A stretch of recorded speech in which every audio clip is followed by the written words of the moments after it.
Hi friends, how are you? Hope आप अच्छे होंगे सब लोग। आज हम एक नए टॉपिक के साथ में आपके सामने हैं, एटॉमिक स्ट्रक्चर पार्ट 2। आज इस चैप्टर में मैं आपको समझाने वाली हूँ, इस वीडियो में आपको मैं समझाने वाली हूँ कि एक तो वैलेंसी का टॉपिक हम इसमें कवर करेंगे कि वैलेंसी क्या होता है, ठीक है। सबसे और हम इसमें देखेंगे मोनोवैलेंट, डाइवैलेंट और ट्राइवैलेंट क्या होते हैं, ठीक है। और मोनो एटॉमिक क्या होते हैं, डाई एटॉमिक क्या होते हैं, ट्राई एटॉमिक क्या होते हैं, हम यहाँ पे ये सारी बातों को कवर करने वाले हैं यहाँ पे।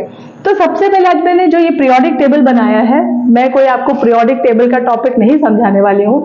यहाँ पे मैंने इसके लिए ड्रॉ किया है कि आपको मैं यहाँ पे पहले जो समझाना है मुझे यहाँ पे कि किस तरह से वैलेंसी क्या होती है और हम किस तरह से फाइंड आउट करते हैं वैलेंसी को, तो वो हमको यहाँ पे देखना है। मोनोवैलेंट क्या होते हैं, डाइवैलेंट क्या होते हैं, ट्राइवैलेंट, क्वाड्रीवैलेंट कैसे होते हैं। देखिए, ये अगर हम यहाँ पे ध्यान से देखें तो ये जो पहली बात तो आप ये देखिए कि जो हॉरिजॉन्टल रोज होती हैं, हॉरिजॉन्टल ये जो आपको दिख रहा है हॉरिजॉन्टल, इसको बोला जाता है पीरियड, और जो वर्टिकल कॉलम आ रहा है इसको बोला जाता है ग्रुप। तो जो फर्स्ट ग्रुप के अगर हम एलिमेंट्स देखें, फर्स्ट ग्रुप के जो लिथियम से स्टार्ट हो रहा है, हाइड्रोजन की पोजीशन फिक्स नहीं होती है, तो यहाँ पे अगर हम इनके लास्ट ऑर्बिट में चेक करें, इनके लास्ट ऑर्बिट में अगर हम चेक करें, लिथियम के लास्ट ऑर्बिट में होते हैं 2 1, एक इलेक्ट्रॉन होता है, इसका एटॉमिक नंबर 3 होता है। सोडियम का अगर हम लास्ट ऑर्बिट सोडियम का देखें तो इसके भी लास्ट ऑर्बिट में 1 इलेक्ट्रॉन है। तो इनके सबके लास्ट ऑर्बिट में 1 इलेक्ट्रॉन है। अब नेचर में आपको पता है कि जो भी एलिमेंट्स हमको मिलते हैं, जो भी हमको नेचर में एलिमेंट्स मिलते हैं, वो या तो कंपाउंड फॉर्म में होते हैं या तो मिक्सचर फॉर्म में होते हैं, ठीक है। मिक्सचर फॉर्म में या कंपाउंड फॉर्म में होते हैं। तो ये क्या होता है कि एलिमेंट्स में टेंडेंसी होती है एटम, तो वो क्या करते हैं एलिमेंट्स, या तो इलेक्ट्रॉन को लूज कर देते हैं या तो इलेक्ट्रॉन को गेन कर लेते हैं और अपने आप को स्टेबल बनाते हैं, अपने आप को कंपाउंड फॉर्म में लाते हैं। उन्हें स्टेबल करने की अपने आप को टेंडेंसी होती है, कैसे भी। अब या तो वो इलेक्ट्रॉन को लूज करके अपने आप को स्टेबल बनाए या इलेक्ट्रॉन को गेन करके अपने आप को स्टेबल बनाए। तो अगर हम यहाँ पे देखें फर्स्ट ग्रुप के एलिमेंट सब में, ये चीज आप ध्यान में रख सकते हैं कि फर्स्ट ग्रुप के एलिमेंट की सब की, अगर आप यहाँ पे पोटेशियम का भी देखें तो 2 8 8 1 आता है यहाँ पे, तो इनके सबके लास्ट ऑर्बिट में 1 इलेक्ट्रॉन होता है। अब ये अपने आप को स्टेबल करने के लिए इनमें क्या टेंडेंसी होगी, स्टेबल करना मतलब अपने ऑक्टेट को कंप्लीट करने। ये अपने ऑक्टेट को कंप्लीट करने के लिए ये एक इलेक्ट्रॉन को लूज कर देते हैं। फर्स्ट ग्रुप के सारे एलिमेंट्स अपने ऑक्टेट को कंप्लीट करने के लिए एक इलेक्ट्रॉन को लूज कर देते हैं। इसके लिए इनको बोला जाता है मोनोवैलेंट। इनको मोनोवैलेंट एलिमेंट्स बोला जाता है, मोनोवैलेंट होते हैं ये, इनका वैलेंसी 1 रहता है। अभी अगर हम यहाँ पे सेकेंड ग्रुप में देखें तो इनका जो वैलेंसी होता है वो 2 होता है, क्योंकि इनके लास्ट ऑर्बिट में 2 इलेक्ट्रॉन है। अगर हम यहाँ पे बेरिलियम की बात करें तो 2 बेरिलियम का होता है कॉन्फ़िगरेशन 2 और 2। अगर हम यहाँ पे मैग्नीशियम का देखें तो मैग्नीशियम का भी ऐसा ही है 2 8 2 कॉन्फ़िगरेशन। अगर यहाँ पे हम कैल्शियम देखें तो भी 2 8 8 2। तो ये इनका कॉन्फ़िगरेशन है, तो इनको हम क्या बोल सकते हैं, डाइवैलेंट बोल सकते हैं। अभी यहाँ पे ये बीच के एलिमेंट्स हैं ट्रांजिशन मेटल्स, इनको मैंने अभी नहीं लिखा है, ये हम पीरियोडिक टेबल में डिस्कस करेंगे। थर्ड ए ग्रुप के जो एलिमेंट्स हैं बोरॉन, एल्यूमिनियम, इस तरह से यहाँ पे इनके सबके लास्ट ऑर्बिट में 3 इलेक्ट्रॉन होते हैं। तो इसके लिए क्या हो जाते हैं, ट्राइवैलेंट हो जाते हैं। यहाँ पे अगर आप यहाँ पे बोरॉन का या एल्यूमिनियम का कॉन्फ़िगरेशन अगर हम बनाएं, एल्यूमिनियम का अगर हम कॉन्फ़िगरेशन बनाते हैं, इसको मैं हटा देती हूँ। एल्यूमिनियम का अगर हम कॉन्फ़िगरेशन बनाएं, एल्यूमिनियम का एटॉमिक नंबर होता है 30, इसका कॉन्फ़िगरेशन हो जाएगा 2 8 3। तो ये अपने ऑक्टेट को फुलफिल करने के लिए 3 इलेक्ट्रॉन को लूज कर देंगे। भाई अब आप एक चीज समझिए कि ये आपके मन में क्वेश्चन आ रहा होगा कि ये आपने बोला मोनोवैलेंट है, ये आपने बोला डाइवैलेंट है, ये है ट्राइवैलेंट, इनकी जो वैलेंसी होती है वो 4 होती है, 4th की। अच्छा, अब इसके बाद अगेन इसकी वैलेंसी यहाँ पे इनकी +3, इनकी ±4, इनकी रहती है -3, इनकी यहाँ पे -2, इनकी -1 0। ठीक है, ये लिखने का मेरा सेंस ही ये था कि मैं आपको इस अच्छी तरह से एक्सप्लेन कर पाऊं कि हम किस तरह से वैलेंसी फाइंड करते हैं। मैं एक बार आपको बता देती हूँ कि वैलेंसी क्या होता है।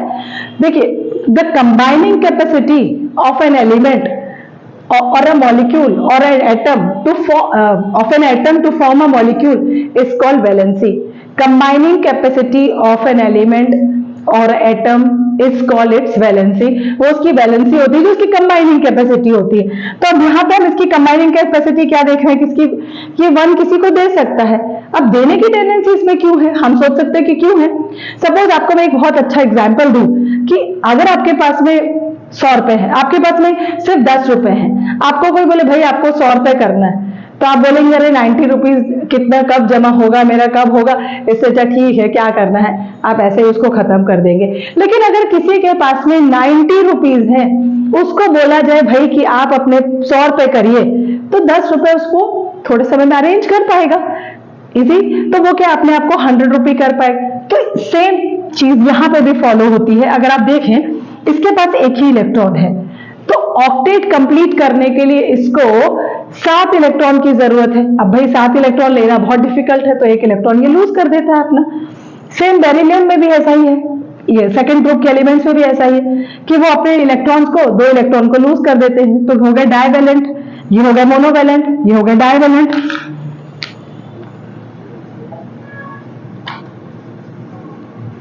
ये हो गया डाइवैलेंट, ठीक है। अभी हम यहाँ पे देखें ये 3 इलेक्ट्रॉन लूज कर देते हैं, तो 3 इलेक्ट्रॉन को दे देते हैं। आप समझिएगा लूज कर देना मतलब दे देते हैं किसी को और उसके साथ जाके कंबाइन हो जाते हैं। दे देना मतलब ऐसा नहीं कि ठीक है भाई ऐसे दान नहीं दे देते हैं और किसी के साथ जाके कंबाइन हो जाते हैं। अगर हम यहाँ पे कार्बन ग्रुप की बात करें तो इसकी वैलेंसी मैंने लिखी +-4। अब देखिए अगर आपके पास 50 रुपीज हो, आपको कोई बोले कि यार 100 करना है, तो आपके लिए तो 50 करना या 50 खर्च कर देना एक ही बात हो जाएगी।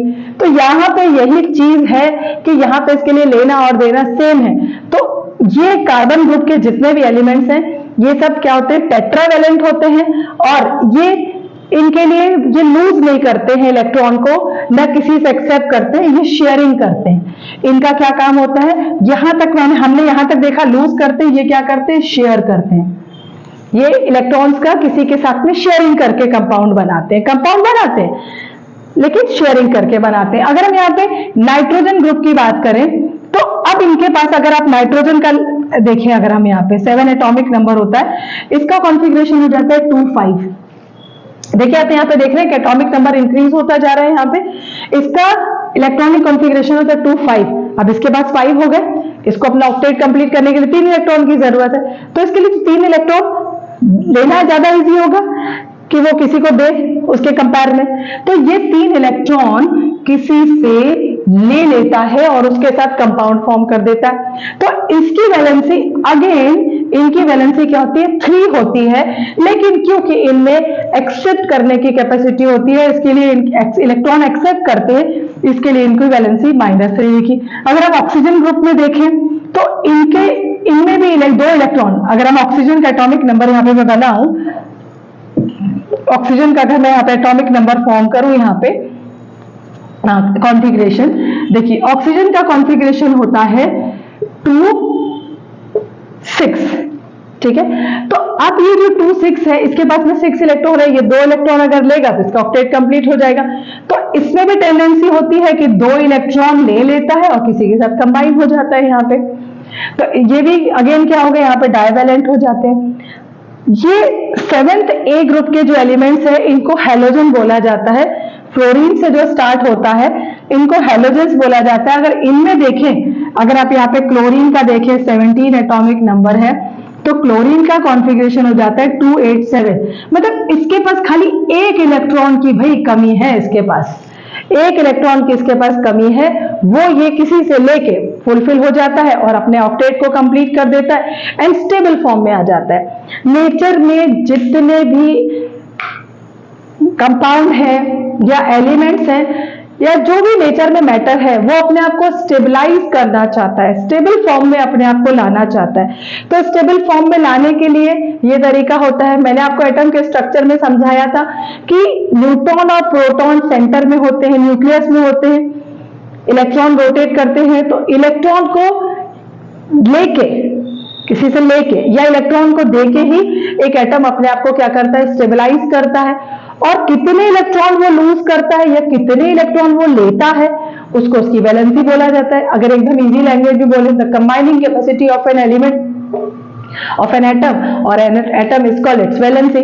तो अब अगर हम यहाँ पे बाकी ये जीरो ग्रुप की बात करें तो इनका जो कॉन्फ़िगरेशन होता है वो इनका ऑक्टेट कंप्लीट होता है, ऑक्टेट या डुप्लेट कंप्लीट होता है। तो ना ये इलेक्ट्रॉन लेते हैं ना इलेक्ट्रॉन देते हैं, इनका वैलेंसी जीरो होता है, इनकी वैलेंसी, इनका कंबाइनिंग कैपेसिटी जीरो होता है।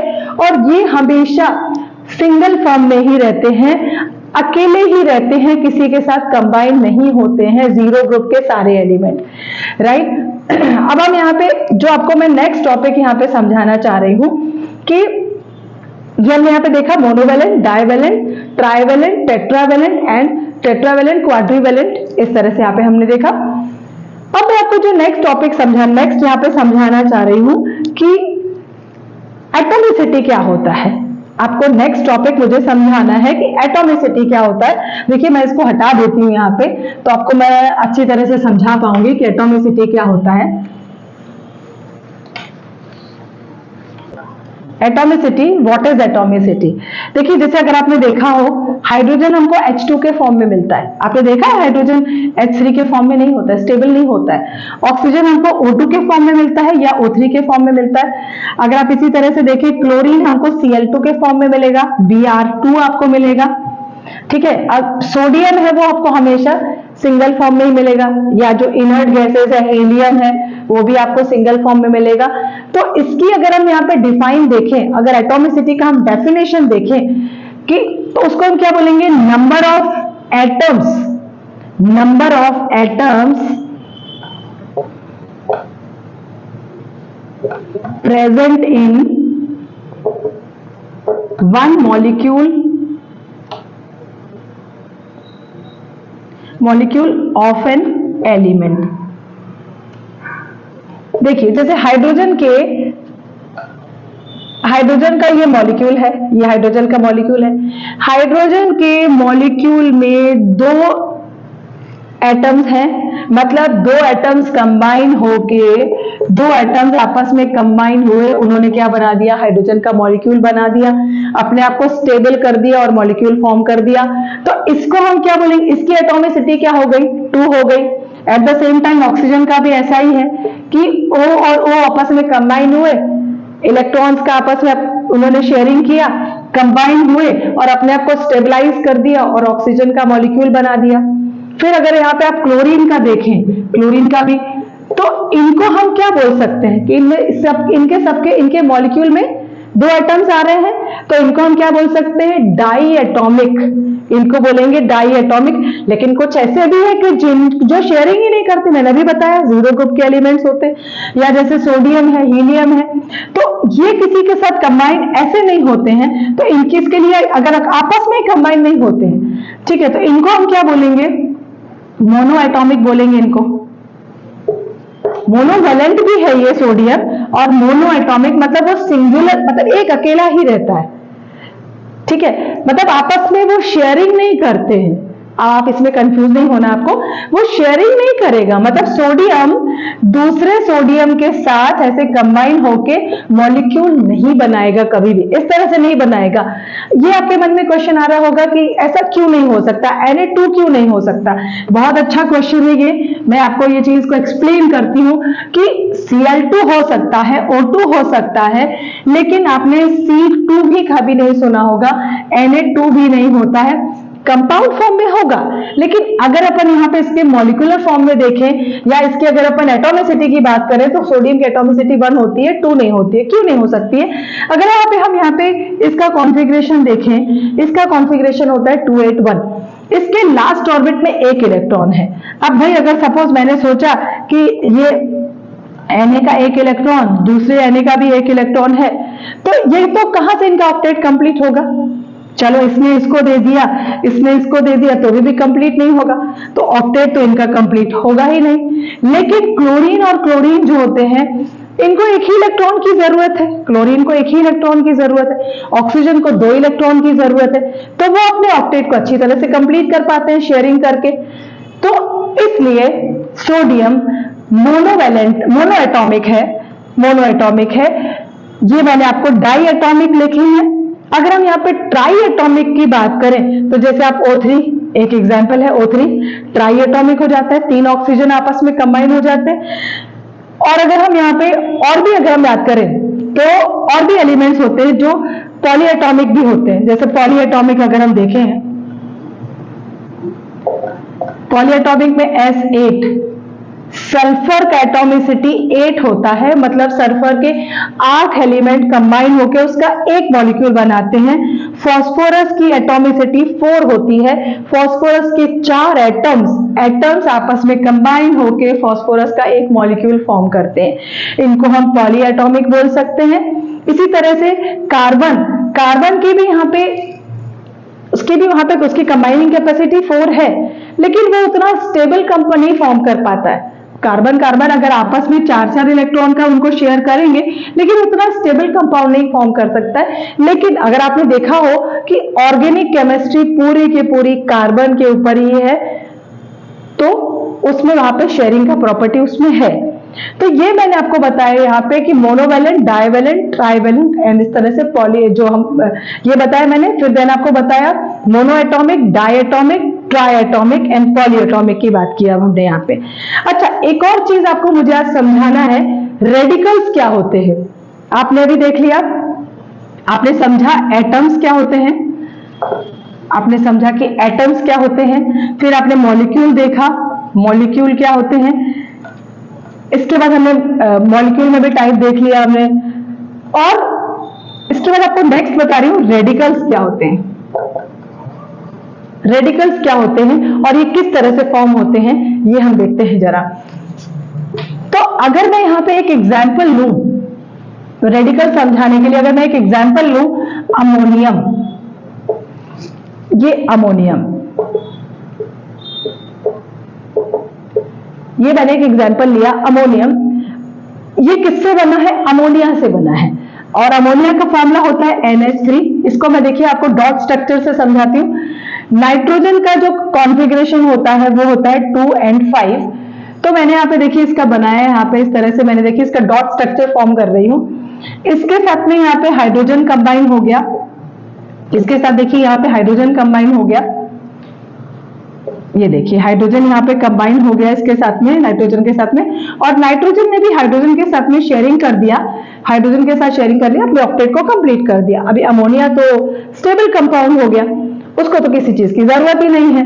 लेकिन अभी भी उसके बाद देखिए कि ये लोन पेयर इलेक्ट्रॉन है, लोन इसको बोलते हैं जब इस तरह का पेयर ऑफ इलेक्ट्रॉन अभी भी अवेलेबल है, इसको लोन पेयर ऑफ इलेक्ट्रॉन बोलते हैं, जो अभी किसी के साथ उसने जुड़ा नहीं है। तो वो इलेक्ट्रॉन एक ऐसा हाइड्रोजन जिसके ऊपर पॉजिटिव चार्ज है, जिसके ऊपर पॉजिटिव चार्ज है, वो अगर अमोनिया के साथ ज्वाइन हो जाता है तो फॉर्म कर देता है NH4 पॉजिटिव। तो रेडिकल्स क्या हो जाते हैं, जो चार्ज वाले कंपाउंड्स होते हैं जिनके ऊपर पॉजिटिव चार्ज होता है या जिनके ऊपर नेगेटिव चार्ज होता है, उनको हम बोलते हैं रेडिकल्स। ये पॉजिटिव रेडिकल है, नेगेटिव रेडिकल्स भी होते हैं, नेगेटिव रेडिकल्स एंड पॉजिटिव दोनों ही रेडिकल होते हैं। नेगेटिव रेडिकल कब होते हैं, अभी आपने इसमें क्या देखा, क्योंकि हाइड्रोजन पॉजिटिव चार्ज वाला था, उसके साथ अमोनिया कंबाइन हुआ तो उसने पॉजिटिव रेडिकल फॉर्म किया। अगर नेगेटिव इलेक्ट्रॉन अगर ज्यादा हो रहा है, ऐसा अगर बनता है रेडिकल, तो उसको हम नेगेटिव रेडिकल बोलते हैं। हम एक उसका भी एग्जांपल देख लेते हैं कि किस तरह से बनते हैं, वो भी हम देख लेते हैं।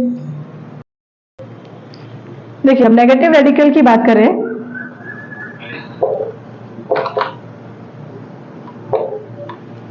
तो जैसे बहुत एक अच्छा एग्जांपल आपको देती हूं, CO3-2, ठीक है। तो ये किस तरह से फॉर्म होता है, हम ये भी एक बार जरा देख लेते हैं। अगर आप कार्बन का कॉन्फ़िगरेशन देखें तो कार्बन का कॉन्फ़िगरेशन होता है 2-4, इसका एटॉमिक नंबर होता है 6। ऑक्सीजन का कॉन्फ़िगरेशन अगर देखें तो होता है 2 और 6। इसको 4 इलेक्ट्रॉन की जरूरत है, इसको ओनली 2 इलेक्ट्रॉन की जरूरत है। अब यहां पे हम एक चीज देखते हैं कि अभी हम यहाँ पे अगर स्ट्रक्चर डॉट स्ट्रक्चर से आपको मैं समझाऊं, तो कार्बन के पास देखिए उसके लास्ट ऑर्बिट में 4 इलेक्ट्रॉन है। अब मैं यहाँ पे ऑक्सीजन का स्ट्रक्चर बनाऊं, ऑक्सीजन को मैंने क्रॉस करके बना रही हूँ, ऑक्सीजन के लास्ट ऑर्बिट में 6 इलेक्ट्रॉन है। यहाँ पे मैंने दूसरा एक और ऑक्सीजन ले लिया, उसके भी लास्ट ऑर्बिट में 6 इलेक्ट्रॉन्स है। देखिए मैं इसको डॉट के फॉर्म में इस तरह से आपको समझाने का ट्राई कर रही हूँ। तो देखिए यहाँ पे इसको 2 इलेक्ट्रॉन की जरूरत है ऑक्सीजन को, तो वो कार्बन के साथ में शेयर कर लेता है। देखिए इसने कार्बन के साथ शेयर करके अपना ऑक्टेट कंप्लीट कर लिया। एट द सेम टाइम ये ऑक्सीजन ने भी कार्बन के साथ अपना शेयर कर लिया, अपना ऑक्टेट को कंप्लीट कर दिया। अब कार्बन ने भी इसके साथ में इलेक्ट्रॉन को शेयर कर लिया, अपना ऑक्टेट कार्बन ने भी कंप्लीट कर लिया। इस तरह से बहुत ही स्टेबल स्ट्रक्चर बन जाता है CO2। आपको पता है कार्बन डाइऑक्साइड बहुत जल्दी डिसोसिएट नहीं होती है, बहुत ही स्टेबल स्ट्रक्चर है। लेकिन अगर एक ऑक्सीजन जिसके ऊपर ऑलरेडी -2 चार्ज है, मतलब जिसके पास 2 इलेक्ट्रॉन ऑलरेडी है, उसको अपने आप को स्टेबल करना है, तो वो तब जाके कार्बन के साथ अटैच हो जाता है। तब इस तरह से कार्बन के साथ जाके वो अटैच हो जाता है और इसके ऊपर पूरे के ऊपर चार्ज आ जाता है CO3-2, जिसको हम बोलते हैं कार्बोनेट। फिर कार्बोनेट अगेन अगर H+ के साथ कंबाइन होता है, H+ के साथ कंबाइन होता है तो वो H2CO3 बनाता है, कार्बोनिक एसिड बोलते हैं। इस तरह से वो अपने आप को क्या करते हैं, फुलफिल करते रहते हैं। तो मैंने आपको बताया यहाँ पे कि रेडिकल क्या होते हैं। होप आपको समझ में आया होगा।